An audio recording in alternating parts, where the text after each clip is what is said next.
In this episode of Do It Step by Step, we're going to install a flush mount city water inlet into a happier camper so we can enjoy the benefits of campgrounds that have city water hookup and not have to fill our 5-gallon tank.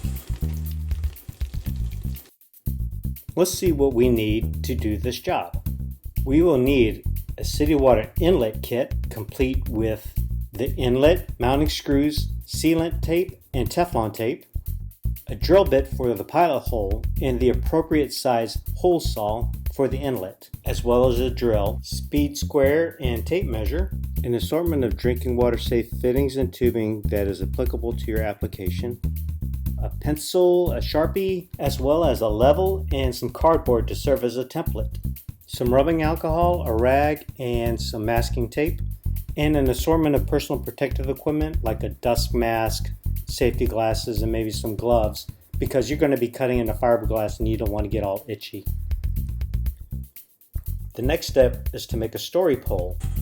Masons had a stick with these marks on it and it told them where to lay their bricks for the next course. Our story pole is going to be horizontal. We're going to create our story pole by indicating where each port is on this piece of cardboard. Once each port is located on the story pole, we're going to take the story pole and shift it over to the right one port. By doing so, the marks on the far right hand side of the story pole will be over the space where we will install the new inlet port for the city water.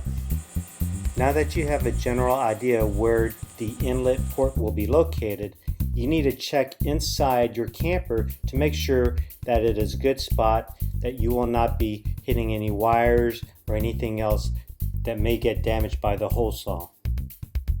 Next, you want to finalize the location by drawing a line using a level to find the center line of all the ports. That way, your new inlet port lines up with your existing ports. With the speed square, transfer the line all the way down to the center line you just drew, and then measure the distance between the two lines to find the center point on your new line. Before I drill, I made a cardboard template of the inlet port. I taped it onto the camper just to make sure that everything lines up and is measured correctly. Now that I'm happy with the location, it's time to drill the hole. At this point, you want to make sure you have at least safety glasses and a dust mask. With the correct drill bit installed, drill the pilot hole for the hole saw. After that, install the hole saw. Before I did this, I moved the black felt liner from the inside so it wouldn't get caught up in the bit. Next, you want to test fit the inlet port and drill the mounting holes. Insert the inlet port into the hole you just drilled and then mark the locations of the mounting holes. Remove the inlet port and with the proper size drill bit, drill the first hole. Mount the inlet port with the one screw and verify that the fitting is accessible and there's no interference. If everything back there looks good, go ahead and drill the other holes and secure with the remaining screws to verify that the inlet port fits correctly. After verifying this, remove the inlet port and clean the surface with rubbing alcohol. Just take a rag, soak it with rubbing alcohol, and it'll remove any grease, grime, and markings left over from the Sharpie. Next, you want to pre-install your fittings, your hose clamps, and seal tape for the flange before you install it. This is a lot easier to do before you install it because once it's inside, it's kind of tight. So go ahead and install all your fittings, your hoses, and the seal tape around the flange. With everything connected to the inlet port, go ahead and feed the hose through and secure the inlet port to your camper.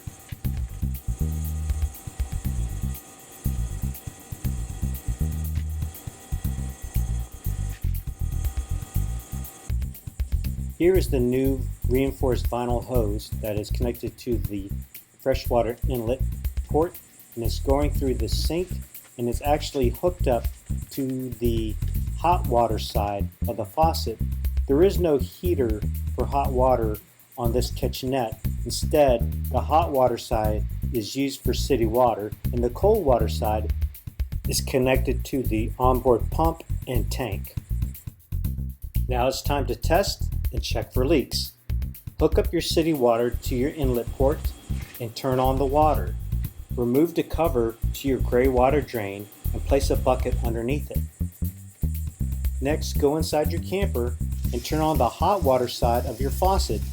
If everything's connected correctly, you should have city water connection, no leaks, and water flowing down the drain.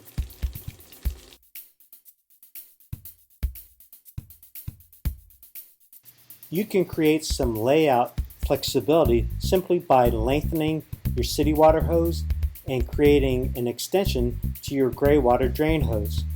Doing so, you can move your kitchenette to the back of your camper and run your hoses down the side, and then simply switch the covers so you can have your hose and drain line come out of that cover. One of the greatest features of the Happier Camper is the layout flexibility. And now that our water line and drain line are longer, we are no longer limited to a forward-mounted kitchenette inside our little Happier Camper. And you can have this too, if you do it step by step.